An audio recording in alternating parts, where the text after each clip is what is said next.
El conflicto de los siglos, capítulo 15, La verdad progresa en Inglaterra, parte 3. Tales fueron las verdades que el intrépido reformador, con peligro de su vida, dirigió a los oídos reales. Con el mismo valor indómito, se aferró a su propósito y siguió orando y combatiendo como fiel soldado del Señor hasta que Escocia quedó libre del papado. En Inglaterra, el establecimiento del protestantismo como religión nacional hizo menguar la persecución, pero no la hizo cesar por completo. Aunque muchas de las doctrinas de Roma fueron suprimidas, se conservaron muchas de sus formas de culto. La supremacía del Papa fue rechazada, pero en su lugar se puso al monarca como cabeza de la Iglesia. Mucho distaban aún los servicios de la Iglesia de la pureza y sencillez del Evangelio. El gran principio de la libertad religiosa no era aún entendido. Si bien es verdad que pocas veces apelaron los gobernantes protestantes a las horribles crueldades de que se valía Roma contra los herejes, no se reconocía el derecho que tiene todo hombre de adorar a Dios según los dictados de su conciencia. Se exigía de todos que aceptaran las doctrinas y observaran las formas de culto prescritas por la Iglesia establecida. Aún se siguió persiguiendo a los disidentes por centenares de años, con mayor o menor encarnizamiento. En el siglo XVII, millares de pastores fueron depuestos de sus cargos. Se les prohibió al pueblo, so pena de fuertes multas, prisión y destierro, que asistieran a cualquiera religiones religiosas que no fueran las sancionadas por la Iglesia. Los que no pudieron dejar de reunirse para adorar a Dios, tuvieron que hacerlo en callejones oscuros, en sombrías buhardillas y en estaciones propicias en los bosques a medianoche. En la protectora espesura de la floresta, como en templos hechos por Dios mismo, aquellos esparcidos y perseguidos hijos del Señor se reunían para derramar sus almas en plegarias y alabanzas. Pero a despecho de todas estas precauciones, muchos sufrieron por su fe. Las cárceles rebosaban, las familias eran divididas, muchos fueron desterrados a tierras extrañas. Sin embargo, Dios estaba con su pueblo, y la persecución no podía acallar su testimonio. Muchos cruzaron el océano y se establecieron en Norteamérica, donde echaron los cimientos de la libertad civil y religiosa, que fueron baluarte y gloria de los Estados Unidos.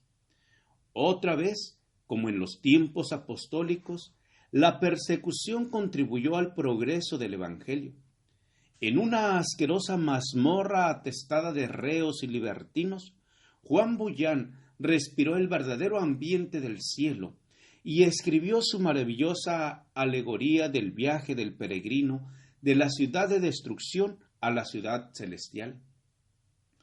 Por más de 200 años, aquella voz habló desde la cárcel de Bedford con poder penetrante a los corazones de los hombres. El viador y la gracia abundante para el mayor de los pecadores han guiado a muchos por el sendero de la vida eterna.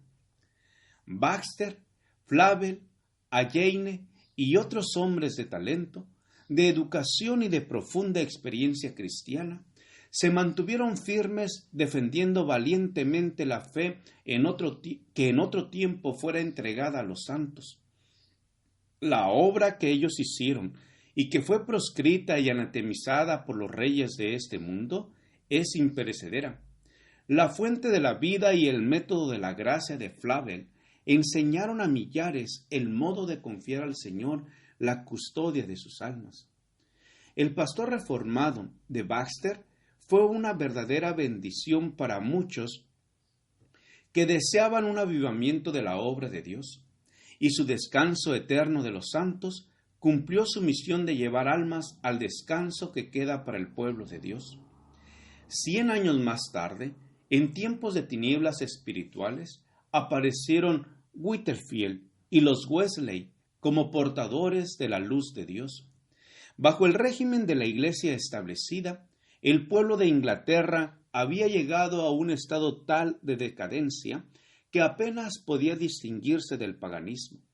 La religión natural era el estudio favorito del clero, y en él iba incluida casi toda su teología.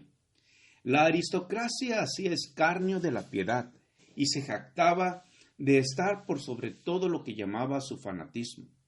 En tanto que el pueblo bajo vivía en la ignorancia y el vicio, la Iglesia no tenía valor ni fe para seguir sosteniendo la causa de la verdad ya decaída. La gran doctrina de la justificación por la fe, tan claramente enseñada por Lutero, se había perdido casi totalmente de vista, y ocupaban su lugar los principios del romanismo de confiar en las obras buenas para obtener la salvación. Whitefield y los Wesley, miembros de la Iglesia establecida, buscaban con sinceridad el favor de Dios, que, según se les había enseñado, se conseguía por medio de una vida virtuosa y por la observancia de los ritos religiosos. En cierta ocasión en que Carlos Wesley cayó enfermo y pensaba que estaba próximo su fin, se le preguntó en qué fundaba su esperanza de la vida eterna. Su respuesta fue: he hecho cuanto he podido por servir a Dios. Pero como el amigo que le dirigiera la pregunta no parecía satisfecho con la contestación, Wesley pensó: ¿qué? ¿No son suficientes mis esfuerzos para fundar mi esperanza? ¿Me privaría de mis esfuerzos? No tengo otra cosa en que confiar. Tales eran las tinieblas que habían caído sobre la Iglesia y ocultaban la expiación, despojaban a Cristo de su gloria y desviaban la mente de los hombres de su única esperanza de salvación, la sangre del Redentor justificado. Wesley y sus compañeros fueron inducidos a reconocer que la religión verdadera tiene su asiento en el corazón y que la ley de Dios abarca los pensamientos lo mismo que las palabras y las obras. Convencidos de la necesidad de tener santidad en el corazón, así como de conducirse correctamente, decidieron seriamente iniciar una vida nueva. Por medio de esfuerzos diligentes, acompañados de fervientes oraciones, se empeñaban en vencer las malas inclinaciones del corazón natural. Llevaban una vida de abnegación, de amor y de humillación, y observaban rigurosamente todo aquello que a su parecer podría ayudarles a alcanzar lo que más deseaban, una santidad que pudiese asegurarles el favor de Dios. Pero no lograban lo que buscaban. Vanos eran sus esfuerzos para librarse de la condenación del pecado y para quebrantar su poder. Era la misma lucha que habían tenido que sostener Lutero en su celda del convento de Erfurt. Era la misma pregunta que le habían atormentado el alma: ¿cómo puede el hombre ser justo para con Dios? El fuego de la verdad divina, que se había extinguido casi por completo en los altares del protestantismo, iba a prender de nuevo al contacto de la antorcha antigua, que a través de los siglos había quedado firme en manos de los cristianos de Bohemia. Después de la Reforma, el protestantismo había sido pisoteado en Bohemia por las hordas de Roma. Los que no quisieron renunciar a la verdad tuvieron que huir. Algunos de ellos que se refugiaron en Sajonia guardaron allí la antigua fe, y de los descendientes de estos cristianos provino la luz que iluminó a Wesley y a sus compañeros. Después de haber sido ordenados para el ministerio, Juan y Carlos Wesley fueron enviados como misioneros a América. Iba también a bordo un grupo de moravos. Durante el viaje se desencadenaron violentas tempestades, y Juan Wesley, viéndose frente a la muerte, no se sintió seguro de estar en paz con Dios. Los alemanes, por el contrario, manifestaban una calma y una confianza que él no conocía. Gracias por escuchar este audio. Te invito a escuchar el siguiente capítulo. Jehová te bendiga y te guarde. Jehová haga resplandecer su rostro sobre ti y tenga de ti misericordia. Jehová alce sobre ti su rostro y ponga en ti paz. Con aprecio, el pastor Juan Manuel Flores Espinosa.